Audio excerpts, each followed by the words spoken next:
আমি প্রত্যেক দিন বলি ভাইয়া, তুমি মরে গেলে হ্যাঁ পৃথিবীর কিচ্ছু আসবে। এই বন্ধুরা ধোকা ধোকা।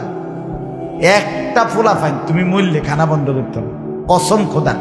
তুমি লিখে নাও, তোমার একটা ফ্রেন্ড এক লগে যদি বইয়ে বইয়ে বিড়ি খায়, তোমার লগে গাঞ্জা খায়, ফুটটা খায়, বাবা খায়, মদখোর গাঁজাখোর, একসাথে বইয়া উলঙ্গ ছবি দেখো, ওই জানোয়ারে জিজ্ঞেস করো বলে আমি মরলে আমার ঠ্যাংটা ভাঙলে তুই এক বেলা খানা বন্ধ রাখবি।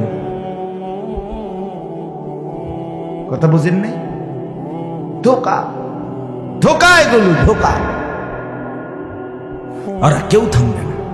আরে আপন বাপ মরলে যে সন্তানরা দিনের বেলা দাফন কাফন করছে, তারা কি সেই সন্তানরা, আপন সন্তানরা রাতের বেলা ভাত খায় না? কথা বলেন না কেন? পাশের ঘর থেকে খানা রান্দা ইয়ে আরো বেশি খায়, আরো একটু বুঝতে লাও, যেই কান্দাটা তুমি কাঁদছো আজগা কি ভাইয়া, তাহলে আপন বাপ, তারপরেও তো সন্তান খানা খাচ্ছে, তোমার লেগে কাঁদবে কি? এর জন্য পৃথিবী আমাদের কারো জন্য থামবে না ভাইয়া, থামবে না।